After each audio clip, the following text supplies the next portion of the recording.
त्योहार के समय में दहशत फैलाने के मंसूबे से राजधानी पटना में एक बड़ी अर्धनिर्मित हथियारों की खेप का जखीरा कोलकाता से मंगाया जा रहा था। पटना पुलिस और एसटीएफ की इस खेप की जानकारी लगते ही पुलिस प्रशासन हरकत में आ गया और एक आरोपी को बस से उतरते ही गिरफ्तार करने में पुलिस को सफलता हाथ लगी। मामला अगमकुआं थाना क्षेत्र के बैरिया बस स्टैंड का है। पटना पुलिस एवं एसटीएफ को कुछ दिनों से सूचना मिल रही थी कि पटना के बाहर से अपराधी आर्म्स की तस्करी कर रहे हैं। ये कोलकाता इत्यादि जगहों से आर्म्स को लाते हैं। तो इसी क्रम में हमें सूचना मिली थी एसटीएफ के द्वारा और पटना पुलिस भी सतर्क तरीके से निगरानी कर रही थी बैरिया बस स्टैंड की। तो 11 तारीख को सूचना मिली अगमकुआं थाने को और फिर उस सूचना के अनुसार हमने कार्रवाई की। आर्म्स तस्कर झोले में लेकर कोलकाता से आर्म्स को लेकर आ रहा था, जो अर्धनिर्मित आर्म्स हैं। तो इसमें पुलिस के द्वारा पकड़ा गया उनको और पूछताछ के क्रम में ये पता चला कि ये कोलकाता से आर्म्स को लेके आ रहे थे और इनका नाम है मोहम्मद तौसीफ आलम और ये कोलकाता के बाबू घाट बस स्टैंड से आर्म्स को लेके आ रहे थे बस से। और लेके जा रहे थे? ये लेके तो पटना में ही आ रहे थे, हमने पटना में इंटरसेप्ट किया है और ये लेके आ रहे थे।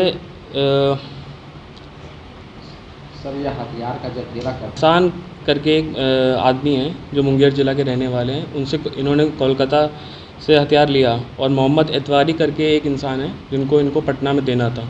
तो इसी बीच इस क्रम में ये पकड़े गए हैं। तो जो 2 लोग का नाम इन्होंने बताया उसके ऊपर जांच की जाएगी और फिर आगे की चीज़ें सामने आएंगी। क्या कुछ बरामद हुआ सर इसमें 25 पीस अर्धनिर्मित पिस्टल बरामद हुए हैं। उसके अलग अलग पीसेस हैं, बैरल है, स्लाइडर है, बॉडी है। एक मोबाइल बरामद हुआ है, 850 रुपये हैं और कोलकाता से पटना आने का एक बस टिकट है। पूछताछ के क्रम में क्या पता चला सर जो अभी गिरफ्तार हुआ है? ये पहले भी 302 के मर्डर अक्यूज़ड है और उसमें जेल जा चुका है और ये मोहम्मद एतवारी से इसने अर्धनिर्मित ये हथियार लिए थे कोलकाता से और ये एतवारी को देने आ रहा था यहाँ कहाँ का रहने वाला था सर? ये दोनों मुंगेर के रहने वाले हैं। तो इनकी गिरफ्तारी के लिए हम लोग प्रयास कर रहे हैं। पुलिस ने जिस शख्स को हथियारों के साथ गिरफ्तार किया उसके पास से अर्धनिर्मित पिस्टल का बैरल 25 पीस, स्लाइडर 25 पीस और पिस्टल की बॉडी के 25 पीस बरामद हुए हैं। साथ ही आरोपी से कुछ नगद रुपए और एक मोबाइल भी पुलिस ने जब्त किया है।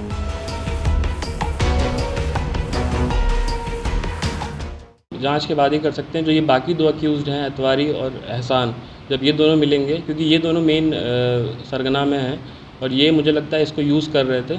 इसको भी पूरी जानकारी अभी तक जो हमें जहाँ तक इन्वेस्टिगेशन हुआ है नहीं है, बस इसको इन दोनों का नाम पता है। बाकी आगे की जांच में पता चलेगा जब ये लोग पकड़े जाएंगे कि आगे ये लोग किस तरीके से इस गिरोह को चला रहे थे। क्या लगता है डिलीवर के लिए इनको क्या पे होता था? अभी तो जांच में जो पता चला है इसके हिसाब से कुछ 7-8 हज़ार रुपये इसी तरीके से इनको पैसा दिया जाता था। और मुझे लगता है जो ये अपराध कर रहे हैं इसमें ये अलग अलग लोगों का यूज़ करते हैं, कभी किसी का कभी किसी का। तो इस बार इंटेल हमको मिली थी और एक्यूरेट इंटेल थी, तो उसके हिसाब से इनको पर कार्रवाई की गई। ये तो कैरियर है, तो सप्लायर को हमको पकड़ना है, जो हम गिरफ्तार करेंगे जल्दी उस पर कार्रवाई की। क्या लगता है सर इतने बड़े हथियार का जखीरा पकड़ाया है, कहीं पटना में कुछ बड़ा घटना देने का अंजाम तो नहीं था इन लोगों का? जी ज़रूर, ये हथियार अगर नहीं पकड़े जाते तो इनसे घटनाएं अंजाम होती हैं, आप लोग को सबको पता ही है। सर ये क्या रेट में हथियार यहाँ बेचा करते थे? ये तो मिडिल मैन है, इसको इस चीज़ की जानकारी नहीं है, तो ये तो अब आगे की इन्वेस्टिगेशन में ही पता चलेगा।